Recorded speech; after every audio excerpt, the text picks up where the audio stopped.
आज का पहला पाठ नबी यिर्मयाह का ग्रंथ अध्याय 18 पद संख्याएं 18 से 20। आओ हम उस पर झूठा आरोप लगाएं। उन्होंने कहा, आओ हम यिर्मयाह के विरुद्ध षड्यंत्र रचें। पुरोहितों से शिक्षा मिलती रहती है, बुद्धिमानों से सत्य परामर्श और नबियों से भविष्यवाणी। आओ हम उस पर झूठा आरोप लगाएं। हम उसकी किसी भी बात पर ध्यान ना दे। हे प्रभु, तू मेरी पुकार सुन, तू मेरे विलाप पर ध्यान दे। क्या भलाई के बदले में बुराई करना उचित है? उन्होंने तो मेरे लिए गर्त खोदा है।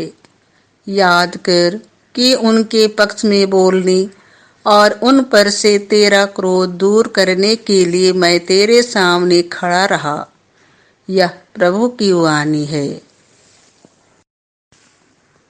संत मत्ती के अनुसार पवित्र सुसमाचार अध्याय 20 पद संख्या 17 से 28।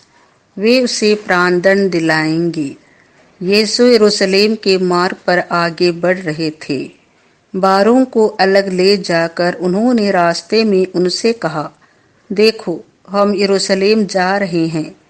मानव पुत्र महायाजकों और शास्त्रियों के हवाले कर दिया जाएगा। वे उसे प्राणदंड की आज्ञा सुनाकर गैर यहूदियों के हवाले कर देंगे, जिससे वे उसका उपहास करें, उसे कोड़े लगाएं और क्रूस पर चढ़ाएं, लेकिन तीसरे दिन वह जी उठेगा।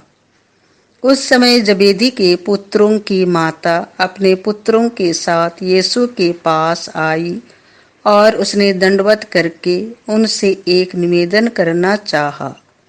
यीशु ने उससे कहा, क्या चाहती हो? उसने उत्तर दिया, ये मेरे 2 बेटे हैं। आप आज्ञा दीजिए कि आपके राज्य में एक आपके दाएं बैठे और एक आपके बाएं। यीशु ने उनसे कहा, तुम नहीं जानते कि क्या मांग रहे हो। जो प्याला मैं पीने वाला हूँ, क्या तुम उसे पी सकते हो? उन्होंने उत्तर दिया, हम पी सकते हैं। इस पर यीशु ने उनसे कहा, मेरा प्याला तो तुम पियोगे, किंतु तुम्हें अपने दाएं या बाएं बैठने देने का अधिकार मेरा नहीं है। वे स्थान उन लोगों के लिए हैं जिनके लिए मेरे पिता ने उन्हें तैयार किया है। जब 10 प्रेरितों को यह मालूम हुआ तो वे दोनों भाइयों पर क्रोध हो गए। यीशु ने अपने शिष्यों को अपने पास बुलाकर कहा, तुम जानते हो कि संसार के अधिपति अपनी प्रजा पर निरंकुश शासन करते हैं और सत्ताधारी लोगों पर अधिकार जताते हैं। तुम में ऐसी बात नहीं होगी। जो तुम लोगों में बड़ा होना चाहे वह तुम्हारा सेवक बने, और जो तुम में प्रधान होना चाहे वह तुम्हारा दास बने। क्योंकि मानव पुत्र भी अपनी सेवा कराने नहीं, बल्कि सेवा करने तथा बहुतों के उद्धार के लिए अपने प्राण देने आया है। यह प्रभु का सुसमाचार है।